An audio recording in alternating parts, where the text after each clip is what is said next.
Hey guys, what's going on? Welcome back to Hibiscus Motorsports, and as you saw from the title, in today's video we're going to be doing something a little bit more fun, a little bit less involved in the Miata. We're going to be installing a truly cold air intake on the car, so without further ado, let's get right to it. So first things first, when somebody says they want a cold air intake on their car, what do they mean? So if we look at the Miata's engine bay, basically it's attempting to put the air filter in a position where it's pulling in colder air than the factory system did. Now, I'm going to be completely honest with you, most setups are not going to actually do that. So, for example, my intake system, my Miata, right here, is not pulling in any colder air. The OEM snorkel pulled air from right about here, so it's pulling in about the exact same air that the OEM system pulled in. It's also very loose, not bolted to anything really, so that's not good. But as you can see, the exhaust is right here. I have the OEM heat shield and this heat blanket over it, and this little heat shield thing attached to my air filter. It's still going to get crazy hot. It's not very good, so this is what I have right now, and now I'll show you what I got. So here we have the new main piece of the new intake for the Miata. So I know this thing might look a little weird, like it's squished hose, but this is a carbon fiber 3D printed piece made by an amazing company right there. So you can see it says Dark Additive. I'll leave a link to this product down in the description below. I'm not sponsored by them or anything like that, so this is just a awesome intake piece for a Miata. Basically, this allows you to pull nice, ambient temperature air from in front of the radiator instead of keeping your intake somewhere in the engine bay or anything like that. Gets nice colder air in, and I'll show you how that works. It's very simple how this pipe actually works. Basically, you can see it's kind of shaped like an L. It's got the little bend. That's going to use this hole right here in the front bumper. I'm going to move my headlights wires right there, and effectively it'll just sit about like this. It's going to be moved around a little bit, obviously, to be able to move it so the intake pipe all lines up, but basically we just have it like that. Then we're going to rework the piping so it comes off, over, and then bends into it right here. Again, we do have some adjustability based on where it will go, but this will shorten up the pipe a little bit, not much, just because then the filter is going to be bent down right down here. So, without further ado, let's get to uninstalling this intake, and then putting this one all the way in.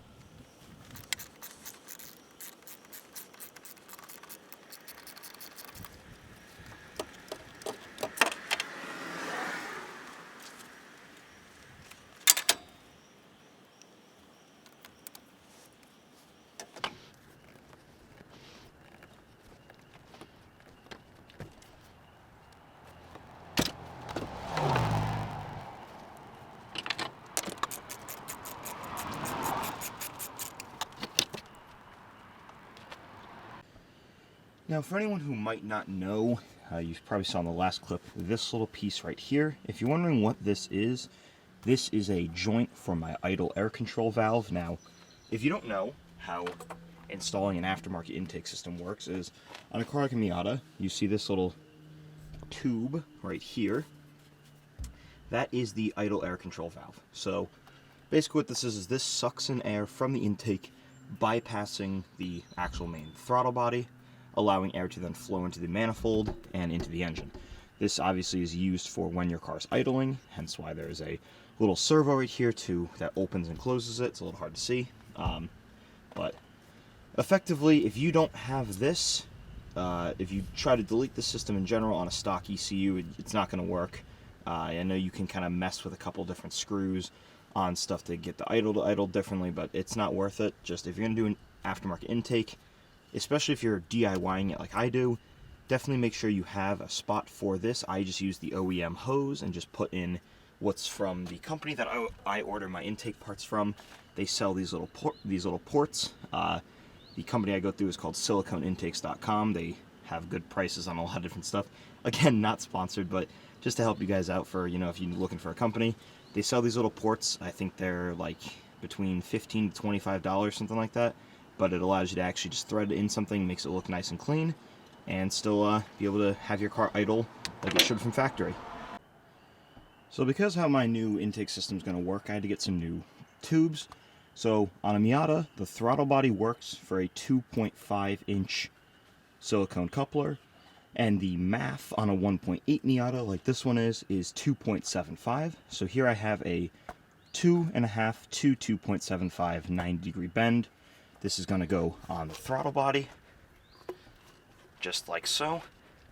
And now we're going to mark out a position where I can then put in a new one of those ports, which look just like this.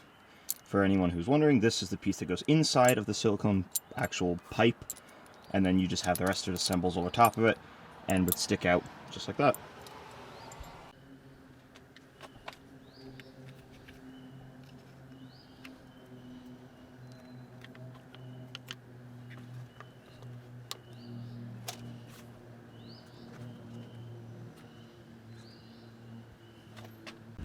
So now we're going to take a minute to discuss this actual intake pipe. So obviously, as I said before, this is 3D printed. Now, you might be wondering, okay, if it's 3D printed, can it potentially, get melt or anything like that, or get soft and squishy in the engine bay? So as I said, this is a carbon fiber, so it is heat resistant. I believe into the 300, almost 400 degrees Fahrenheit range. I'm not 100% sure on that, but it can withstand engine bay temperatures just fine on its own. Now, as an added precaution, I am going to be adding some Reflectigold from DIE. Now, this is, if you don't know, this is a heat reflective tape. So you might be wondering, okay, if this can withstand the engine bay temperatures, why would you want to wrap this in a heat reflective tape? So the reason for that is simply that it's heat soak. So if you don't know what heat soak is, effectively, as you drive and all that, things in your engine bay get hot, and they begin to get hotter and hotter and hotter from the trapped heat and all that being produced obviously by the exhaust, the engine running, all that. So this pipe will over time begin to heat up, as it does live over top of the radiator. It does get really close to touching right about here on the radiator, and the radiator will begin to heat soak things like that. Not as bad because obviously air is flowing through a radiator, but just as an added precaution, we're going to be adding this. It's just going to help reduce a lot of that heat soak, keep our intake temperatures much colder than if we didn't have it. So simply enough, I'm just going to wrap it on. We'll see how it goes, and then install everything in the car.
So now everything fully assembled looks like this. So a couple little things. Number one, on the actual MAF for a 1.8 Miata, there's these kind of O-ring style things.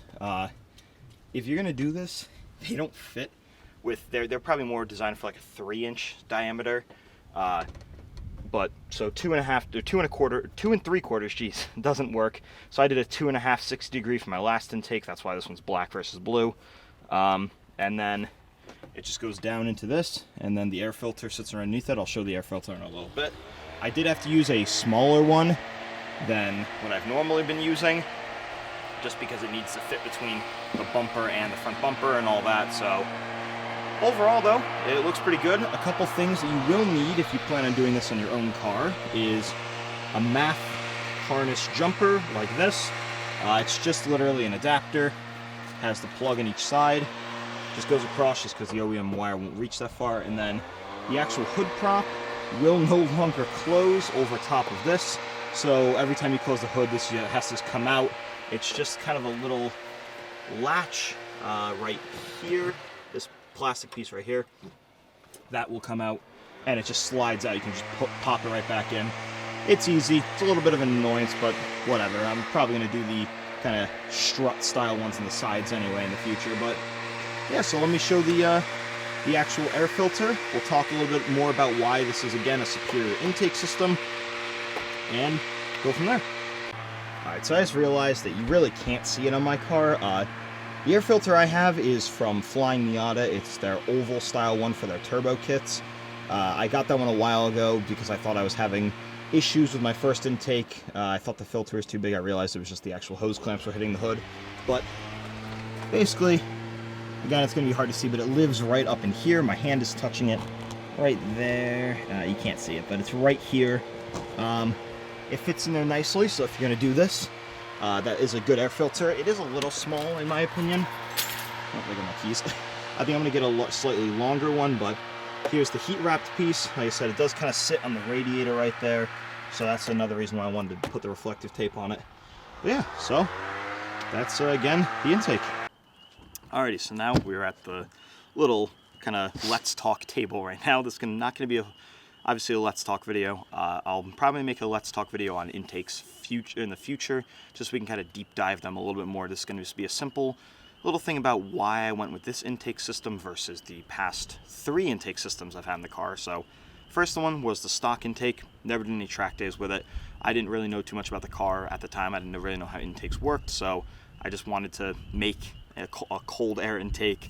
So the first one that I made was a 90-degree pipe that then went to a 90-degree silicone bend that went to an aluminum pipe that was a couple inches long, then to the MAF, and then into a air filter. Now, that put the air filter right behind the left side, the driver's side radiator fan. That obviously is going to pull in hot air straight from the radiator, so that wasn't good. Then the intake system that you saw at the beginning of this video was the one I've been rocking in the car now for almost a year. I copied the kind of NB style Miata cold air intake design. It puts the air filter close to where the factory snorkel for the airbox pulls in air, and then that's why I put that actual heat shield blanket on it, and then the actual little heat shield on the air filter, just to try to cool it down a little bit. Maybe I was gaining like 1-2 horsepower max, but I really don't think I was gaining much. Now, with the design that we have now, with the over the radiator design, that is by far the best design that I've had, as air that's from the outside is obviously a lot colder than air from the engine bay. Colder air is more dense, and denser air just means more horsepower, obviously. So just wanted to kind of discuss a little bit of intake design, not a ton, but basically if you have a way to put the air filter outside the engine bay, so it's going to be getting air before the radiator or anything like that, it's obviously going to be a much better design. You'll get colder air, all that. Especially with that design, it keeps everything away from the actual headers, all that from the hot side of the engine, which is obviously very good.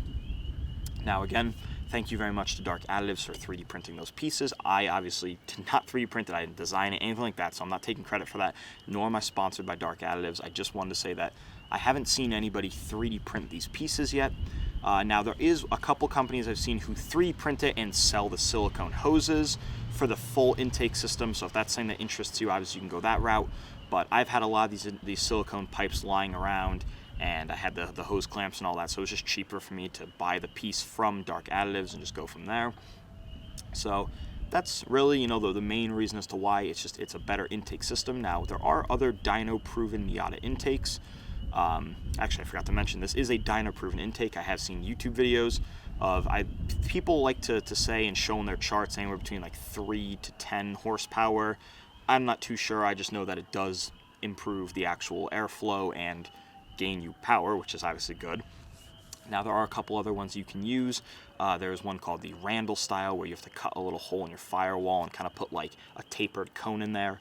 I didn't really want to do that just because I didn't want to cut a hole in my firewall. Also, that still kind of puts the intake on the hot side of the car. Now, it is obviously dyno proven to gain power, but you're not going to gain a lot. So, or I'm not really sure which one will gain you more, but I just liked this system as it was easy. Didn't have to do any modifications to the car because I don't necessarily have plans to always keep the intake systems on these cars. I like to maybe change it around a little bit when I figure out more, or, find something better. So I didn't want to have a big hole in my firewall that I'd have to weld shut later. So that's the reason I went with this one. But yeah, so that's the main reason as to why I went with this intake. Again, thank you very much, Dark Additives, for 3D printing these things. If you want one for your own car, check them out. Again, I'm not sponsored by them. I know I keep giving them little plugs for it, but I'm just very happy to see that somebody in the Miata community is actually making these parts finally, because somebody made the file on Thingiverse. If you don't know what that is, it's a website where you can get 3D printing files, and then people took it and ran with it, but nobody has actually been able to make one, design it themselves, because Dark Additives has changed the design and all that and made it much better. You can read all about it on their website, but nobody's really made them where it's been widespread, easily accessible by everybody. So now somebody's finally done that, which is awesome. Because another thing too is a lot of people have 3D printers but can't print like carbon fiber like that. So it's awesome to see that somebody's doing that in the Miata community. That's why I definitely want to get the word out there for them, because I think it's awesome. I love when people make new parts for Miatas, and I just love getting the word out there for them. That's why on my Instagram account for Hibiscus Motorsports, if you're not following that, do check that out. It's Hibiscus_Motorsports. But I like to give, to give shout outs to companies who make parts that I personally enjoy, just because I think they make good quality parts. But that's really going to do this for this video. I just took the Miata for a test drive. Obviously, not really going to notice much. I didn't really notice any difference in the torque curve or anything like that. So I just am happy knowing, though, that the Miata is getting a much better intake system. So that's going to do it for this video, guys. So thank you so much for watching. I'm really happy to kind of get back to easy, just fun install parts now, instead of doing all the pain that the suspension system was. So that's finally done. I'm happy about that. But if you enjoyed this video, don't forget to leave a like on it. If you have any questions about the intake or anything like that, maybe about the reflective tape or anything like that for a Miata, leave it down below. Or just, if you have anything you'd like to say, leave a comment down below. If you like watching my videos and either aren't already or come back frequently and aren't, do consider subscribing, as it's completely free. It's completely optional, but it is the best way to support the channel. So thank you so much, guys. That's about it. So I'll catch you guys in the next video. Not fully sure what we're going to be doing yet, but peace.